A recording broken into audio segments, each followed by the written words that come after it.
খাতুনগঞ্জ স্বাগত জানাচ্ছি খাতুনগঞ্জ থেকে মতিঝিলের সাথে আছে আমি শামীম জাহিদ। অর্থ বছরের প্রথম 6 মাসেও পূরণ হয়নি রপ্তানির লক্ষ্যমাত্রা। গেল বছরের একই সময়ের তুলনায় রপ্তানি আয় বাড়লেও লক্ষ্যমাত্রা আছে তা 3.25% কম।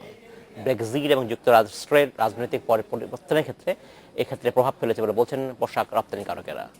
$50 বিলিয়ন রপ্তানির আয়ের লক্ষ্য পূরণে প্রচলিত বাজারের বাইরে পণ্য রপ্তানি বাড়ানোর পরামর্শ বিশ্লেষকদের। আজ আমরা আলোচনা করব রপ্তানি লক্ষ্যমাত্রা নিয়ে। এই নিয়ে কথা বলতে আমাদের স্টুডিওতে রয়েছেন পোশাক রপ্তানিকারকদের সংগঠন বিজিএম এর সাবেক সহসভাপতি শহীদুল আজিম। তবে আলোচনা শুরু করার আগে দেখে নেব একটি প্রতিবেদন। অর্থ বছরের শুরুতেই ঘটে হোলি আর্টিজান দুর্ঘটনা। এতে অনেক বিদেশি ক্রেতা এদেশে তাদের নির্ধারিত সফর বাতিল করায় রপ্তানিতে দেখা দেয় ভাটা। তবে সরকারের পক্ষ থেকে বিদেশিদের সর্বোচ্চ নিরাপত্তা নিশ্চিত করার পর বাড়তে থাকে প্রবৃদ্ধি। রপ্তানি উন্নয়ন ব্যুরো ইপিবির হিসাবে অক্টোবরে রপ্তানি প্রবৃদ্ধি ছিল 14.5%, কিন্তু নভেম্বরে তা কমে হয়েছে 5.5%। বিজিএমইএ বলছে দেশের তৈরি পোশাকের প্রধান বাজার ইউরোপ ও আমেরিকা, কিন্তু গেল 2 মাসে এসব দেশের রাজনৈতিক পট পরিবর্তন হওয়ায় তার প্রভাব পড়েছে রপ্তানিতে।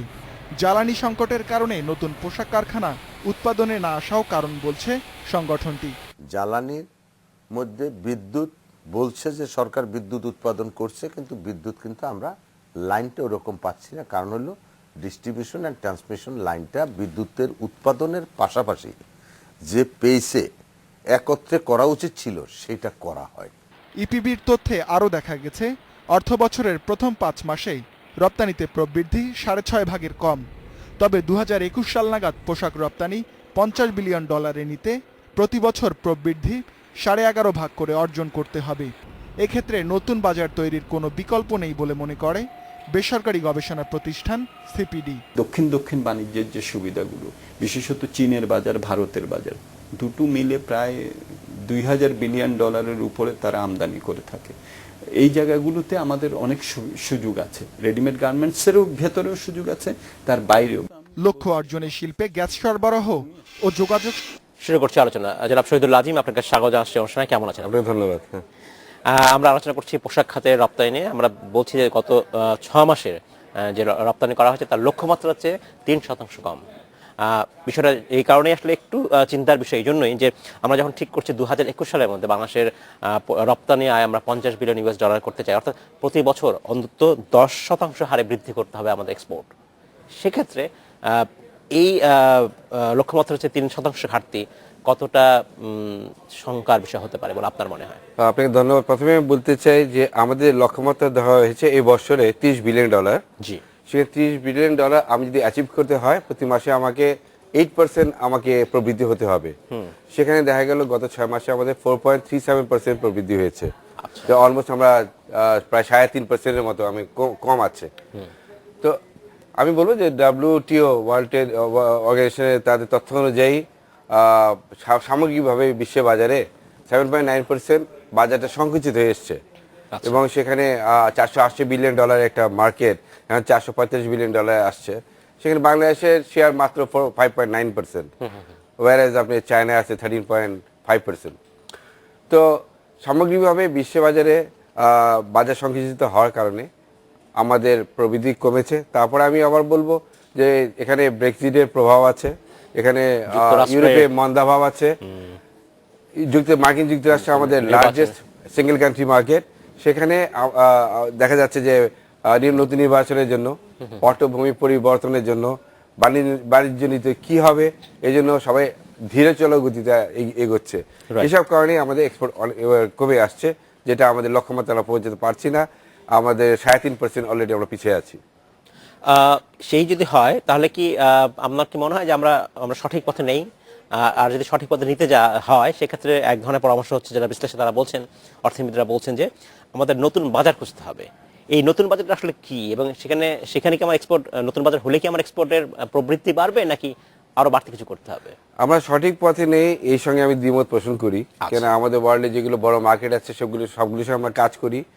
এবং নতুন বাজারের ক্ষেত্রে আমি বলবো 2010 সন থেকে আমরা Latin America market, Australia, China, India এসব বাজারে আমরা অলরেডি আমরা এক্সপোর্ট করছি। হ্যাঁ, তারপরে আরও বাজার বাড়াতে হবে, এটাও ঠিক।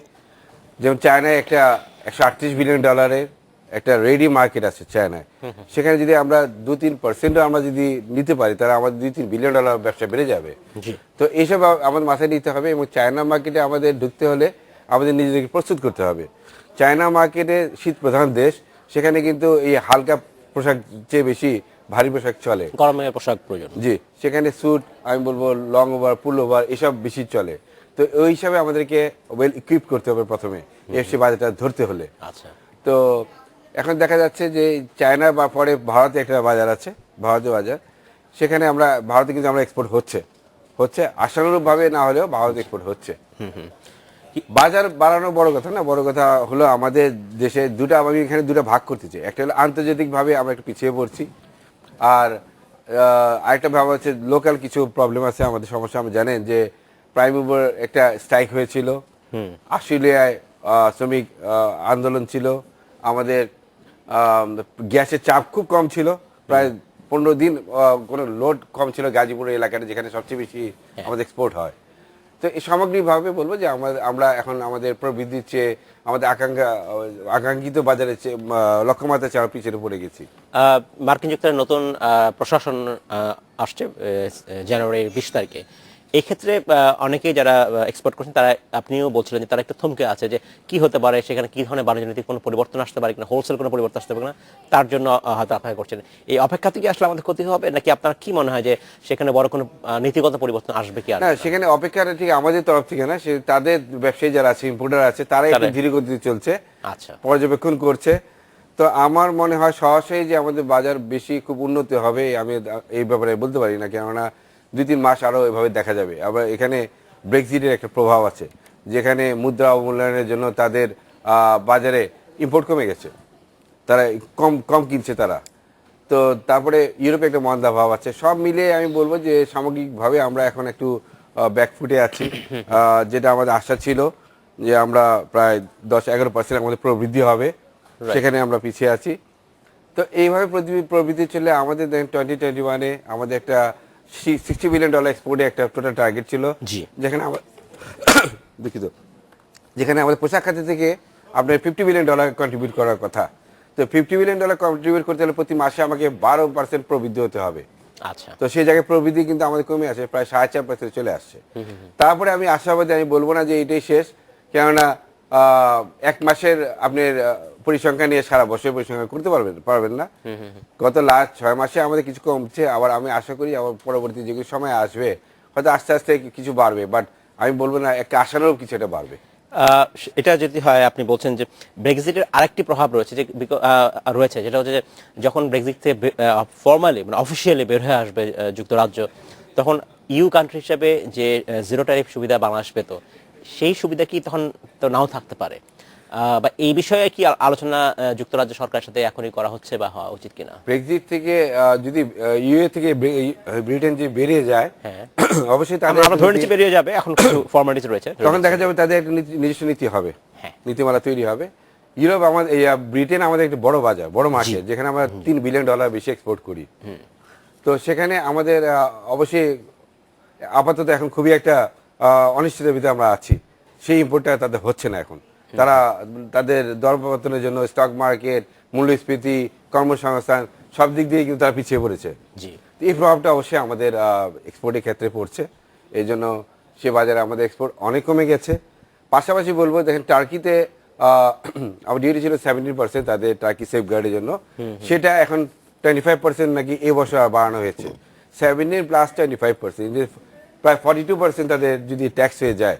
টার্কিতে আমাদের মোটামুটি ভালো এক্সপোর্ট হয়, প্রায় $600 মিলিয়ন আমরা এক্সপোর্ট করি। তো সেখানে আমরা একটা মার খাচ্ছি। তো সামগ্রিকভাবে বলবো আমি যে সব জায়গায় একটু পিছনে আছি আমরা, সত্যি কথা আমরা পিছনে আছি। তাহলে আমরা, আপনিও বলছেন যে আপনারা রাইট ট্র্যাকে আছেন, আপনি বলছেন রাইট ট্র্যাকে আছি, সেক্ষেত্রে আমরা যখন বাস্তবতা হচ্ছে আমরা আসলে একটু ব্যাকফুটে আছি, আপনি যেটা বলছেন, তাহলে আসলে ফ্রন্ট ফুট কিভাবে আমরা যাবো? হ্যাঁ, এখানে আমাদের কিছু কাজ করতে হবে। আমাদের দেশীয় বাজারে, আমাদের ওয়ার্ল্ড মার্কেটে $445 বিলিয়ন এক্সপোর্ট হয়, সেখানে আমাদের শেয়ার মাত্র 5.9%, বাইরে চায়নার শেয়ার হচ্ছে 39%।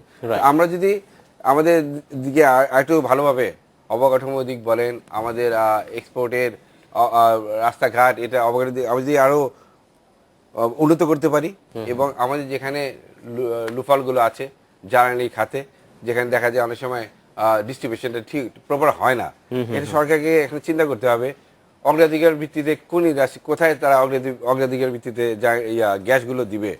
আমি যে গ্যাসগুলো পুড়িয়ে পুড়িয়ে নষ্ট করে দিই বিভিন্ন খাতে যেখানে আমাদের কাজে আসছে না, সেগুলো খাতে আমরা শিল্পায়নে যদি দিতে পারি তাহলে অনেক কর্মসংস্থান হবে, অনেক আমাদের এক্সপোর্ট বাড়বে, আমাদের প্রবৃদ্ধি হবে, নতুন নতুন বিনিয়োগ আসবে। আর আমি একটা জোর দিচ্ছি ব্যক্তি খাতে বিনিয়োগ করার ব্যাপারে, ব্যক্তি খাতে বিনিয়োগ হচ্ছে না, এই জন্য আমাদের অনুকূল অবস্থা সৃষ্টি করতে হবে, সেটা করতে হবে। ধন্যবাদ জনাব শহীদুল আজিম। আমাদের সময় হচ্ছে একটা বিরতিতে যাবার, আমরা নিচ্ছি একটা বিরতি, আমাদের সাথেই থাকবেন, ফিরছি এখন।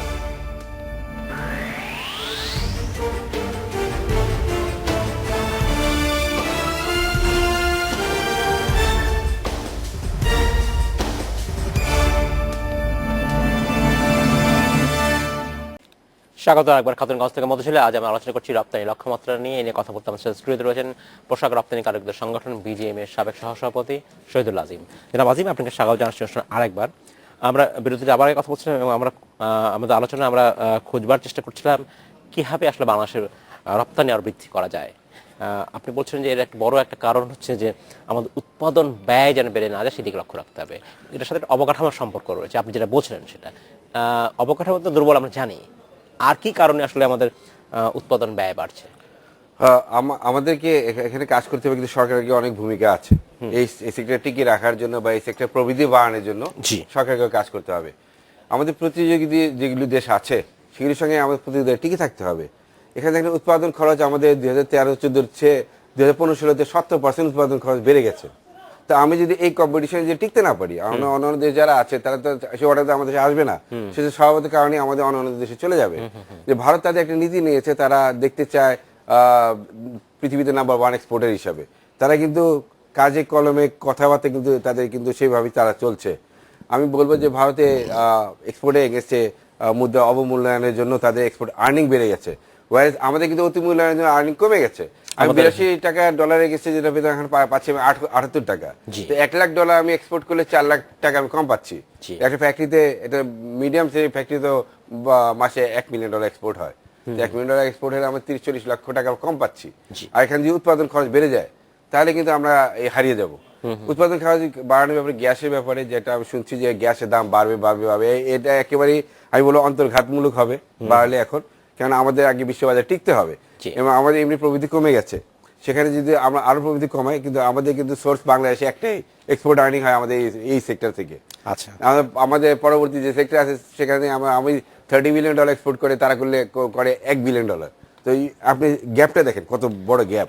তো এই জন্য আমি বলবো সরকারের অনেক ভালো একটা ভূমিকা নিতে হবে, আমাদের টাকার অবমূল্যায়ন করতে হবে, এক্সপোর্ট আর্নিং বাড়াতে হবে, তা না নতুন নতুন যারা বিনিয়োগকারী যারা আসে তারা উৎসাহিত হবে না, যেটা ভারত করছে। জি, এর পাশাপাশি আপনি যেটা বলছেন সরকারের দিক থেকে আসলে করণীয় কি, আপনাদের দিক থেকে কিছু করণীয় কিছু আছে কিনা? কারণ আমরা জানি যে একজন শ্রমিকের কর্মদক্ষতা আমাদের এখানে খুব কম। আমরা যদি বলা হয়ে থাকে যে ভিয়েতনাম বা কম্বোডিয়ার যে শ্রমিকের যে কর্মদক্ষতা এফিসিয়েন্সি আমাদের অনেক কম, সেই ক্ষেত্রে তো আপনাদের এন্ডে আপনাদের কিছু করণীয়, সেই জায়গাটা আপনারা কিছু করছেন কিনা?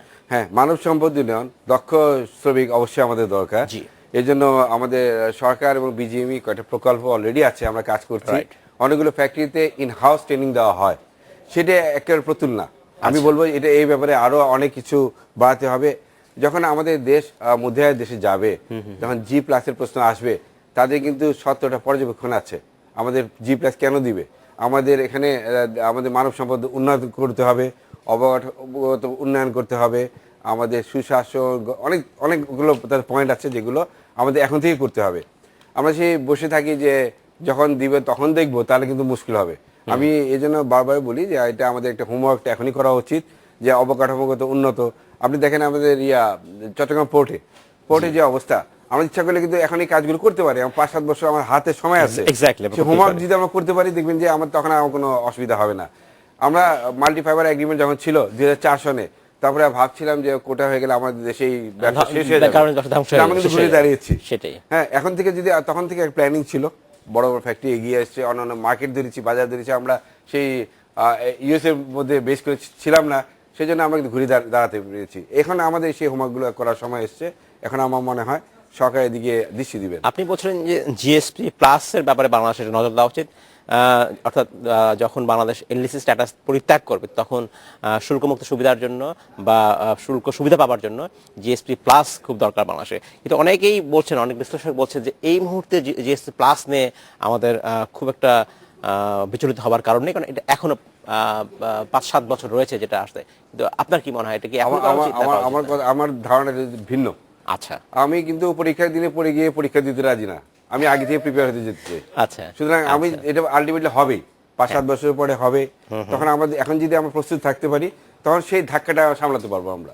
আর যদি আমরা এখন যদি প্রস্তুতি গ্রহণ না করি, রাইট, পরে দেখা যাবে সেই শেষ মুহূর্তে পরীক্ষা দেওয়ার হলে গিয়ে লেখাপড়ার মতো হয়ে যাবে। তা আমি আশা করি যে আমাদের যে অবজারভেশন তাদের আছে, আমাদের মানব সম্পদ উন্নয়ন করা, স্কিল ডেভেলপমেন্টের জন্য আমাদের আরো আছে অবকাঠামো উন্নয়ন, আমাদের পোর্ট, হ্যাঁ, এইসব ব্যাপারে সুশাসন, এসব ব্যাপারে এখনই মনোযোগ দেওয়া উচিত আমি মনে করি। আরেকটা বিষয় হচ্ছে যে যদিও গার্মেন্টস বাংলাদেশের মোর দ্যান 80% রপ্তানিতে অবদান রাখে, কিন্তু এর পাশাপাশি অন্যান্য যেগুলো আমাদের রপ্তানি পণ্য রয়েছে সেদিকেও একটু নজর দেওয়া উচিত, কারণ আমরা প্রায় বলে থাকি যে আমাদের এক্সপোর্ট বাস্কেট ডাইভার্সিফাইড নয়, বহুমুখী নয়। কিভাবে আসলে করতে পারি আমরা? এটা দুঃখজনক হলেও সত্যি, জি, কেন আমরা একটা সেক্টরের উপরে সবসময় নির্ভরশীল। আমার মনে হয় এটা ঠিক না। কেন বিশ্ববাজারে আপনি দেখবেন যে চড়াই উতরাই অনেক থাকে, জি, তখন দেখা যায় আমরা একটা যে সামনে নিয়ে বসে থাকলে পরবর্তীকালে সেটা যদি ফল করে আমরা কিন্তু নোয়ার হয়ে যাব। তো আমি চাই যে আমাদের এই এখনই যখন সময় আছে এই সেক্টরের পাশাপাশি অন্যগুলো সেক্টরকে আরো ইনসেন্টিভ দিয়ে এগিয়ে নিয়ে আসা উচিত। আমাদের প্রমিজিং অনেকগুলি সেক্টর আছে, আইটি সেক্টর আছে, আমাদের ডকইয়ার্ড আছে, আমাদের লেদার আছে, এগুলোকে যদি আমরা পাশাপাশি সরকার যদি এগুলিকে ইনসেন্টিভ দিয়ে হোক যেভাবে হোক উৎসাহিত করতে পারে এবং সেগুলি নতুন নতুন বাজার খুঁজে এক্সপোর্ট বাড়াতে পারে এবং এইসব মার্কেট ধরার জন্য যা কিছু করণীয় দরকার সেগুলো করা উচিত। কেন আমি $30 বিলিয়ন, আমার নেক্সট ম্যান নিচে $1 বিলিয়ন। আমি যেমন বিশ্ববাজারে আমাদের বাংলাদেশ চায়নার অবস্থা যেরকম, চায়নার নাম্বার 1, তার 39% শেয়ার তাদের, আমাদের নাম্বার 2 5.9% শেয়ার আমাদের। So there is a huge gap. তো আমার মনে হয় এগুলো একটু সংকুচিত করা উচিত এবং অন্যান্য যেগুলো সেক্টর আছে সেগুলো উৎসাহিত করা উচিত। রপ্তানি যেমন বলা হচ্ছে পাট, গত অর্থ বছরে পাট ভালো করেছে, পাট তো অন্যদিকে কমেছে, বলা হচ্ছে যে চিংড়ি রপ্তানি কমেছে, ফ্রোজেন ফুড বাংলাদেশ একসময় খুব বড় ছিল সেটা কিন্তু কমে গেছে। তো এইটা কেন কমছে, তার কি আসলে আমার সমন্বিত কোনো উদ্যোগ আছে কিনা আমাদের? পাটের ব্যাপারে বলবো, পাটের অবস্থা আমি দেখলাম দিকে পর্যবেক্ষণ করছে, খুব একটা ভালো না। কেননা ইন্ডিয়া তাদের অ্যান্টি ডাম্পিং তারা একটা সিদ্ধান্ত নিয়েছে যেখানে আমাদের এখান থেকে এত পাট তারা নিবে না। তো এই হিসাবে পাট বাজারে আমার মনে হয় একটু ধস আসতে পারে। কিন্তু অন্যান্য যে ফ্রোজেন ফুড আছে, ফ্রোজেন ফিশ আছে, এখন ফ্রোজেন ফুডও কিন্তু এক্সপোর্ট হচ্ছে। তো সরকারকে এসব ব্যাপারে নতুন নতুন সেক্টর যেগুলো আসছে তাদেরকে আরো উৎসাহিত করতে হবে, ইনসেন্টিভ দেও যেভাবে হোক তাদেরকে উৎসাহিত করতে হবে। তাহলে দেখা যাবে আমার $30 বিলিয়ন তৈরি পোশাক খাত থেকে আমার $30 বিলিয়ন যদি আমরা কন্ট্রিবিউট করতে পারি, অন্যান্য সেক্টর যদি আরো $10-12-15 অর্জন করা কোনো ব্যাপারই না। ধন্যবাদ জনাব শহীদুল আজিম, আপনাকে অসংখ্য ধন্যবাদ। শেষ করতে হচ্ছে আজকে। এই ছিল আজকের মতো খাতুনগঞ্জ থেকে মতিঝিলে, আমাদের সাথেই থাকবেন, দেখা হবে আবার।